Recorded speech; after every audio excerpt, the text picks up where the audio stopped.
For you to be able to identify members of the family Enterobactericeae, there's one important hint I'd like you to know, that you can use similar tests to identify as many as possible members of Enterobacteriaceae, and the differences will be the outcome of the test that you'll be doing. And that is what we'll be tackling as we are looking at how we do the laboratory isolation and identification of members of the family Enterobacteriaceae.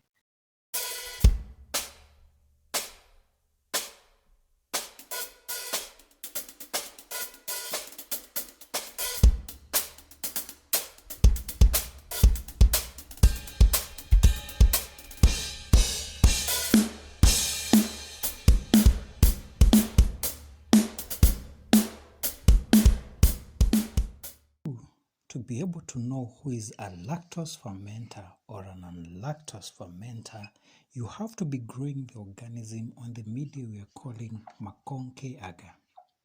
Now, McConkey agar can be used to selectively grow all the members of the family Enterobacteriaceae.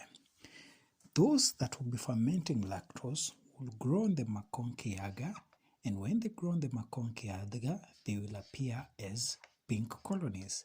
Those that do not ferment lactose, which is inside the McConkey agar, will have non-pink colonies.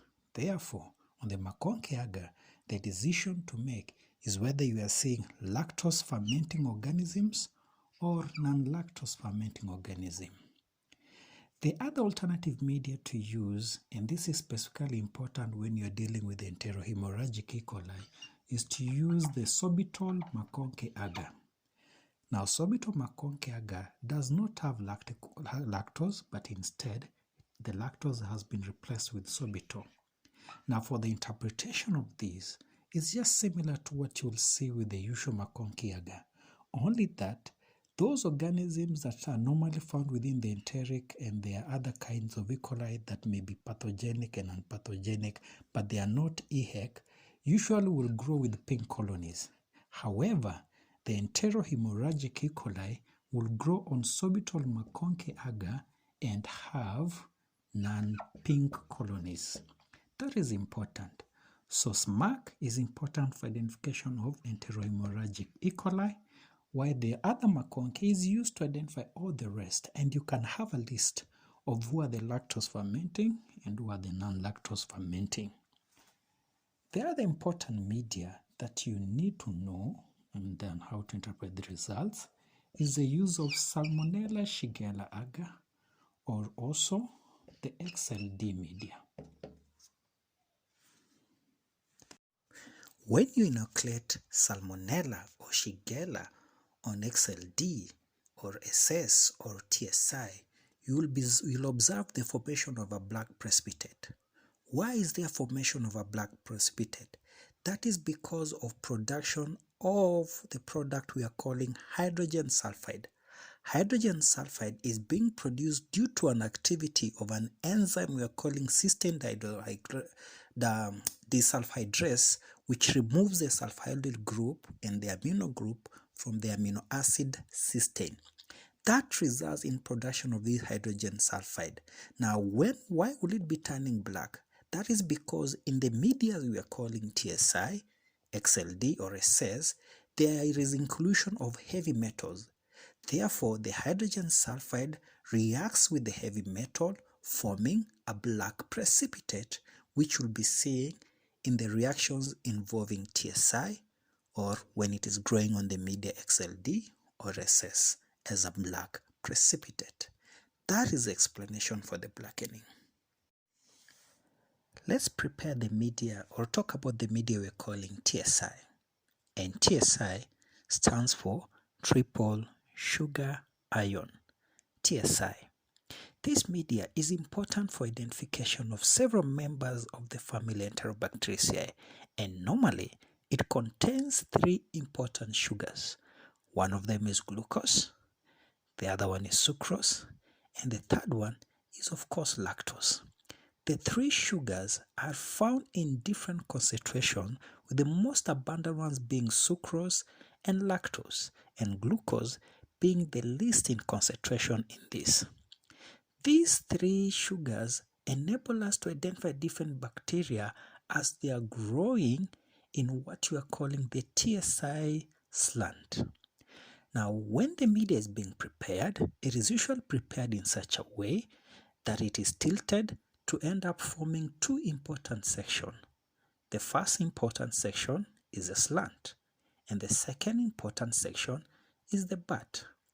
Therefore, you must know what a slant is and where a butt is on the TSI slant, because different organisms will have different patterns that you'll observe either occurring on the slant or some changes that you'll see that appear in the butt or in those two sections. For you to be able to complete this test, you must introduce your organisms into the TSI medium. And this is done by what you are calling a stab inoculation. You stab up to the center of the medium, and afterwards you have to incubate your organisms overnight. This is to allow the organisms grow. Remember, after stabbing, you also had to swab part of the slant. Now you incubate overnight, and the following day you will retrieve your tubes and study what is happening and whether there was any growth on the given medium. Now, three important things you must report on and observe. 1. Was there any color change in the slant and in the butt? 2. Was there any production of hydrogen sulfide or not? And 3. Was there any gas production? Those three things are important because different organisms behave differently. They produce different patterns because of the different fermentation of abilities of the different sugars. So what are you going to report on? Is the butt acidic or alkalinic? Is the slant alkalinic or acidic? There will be different combinations, and those different combinations correspond to different organisms, as you're going to see next on the table that will be shown. That is the first set of things you have to do. Immediately after seeing that you are having gram-negative bacilli organisms, and especially if you are suspecting they are members of the family Enterobactericeae. Now, the next important thing that you have to do is do what you are calling the INVIC test. Now, the INVIC test here is actually made up of, is a test, there are 4 tests and a series of them that make an important component and observation of together to give a definitive identification of which organ. In the indole test, indole is one of the products produced when the amino acid tryptophan is hydrolyzed.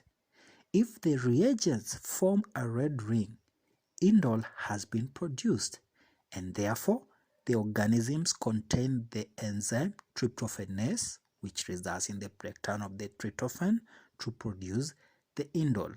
If the ring has any other color, sometimes it looks greenish, then it is assumed that there was no indole production.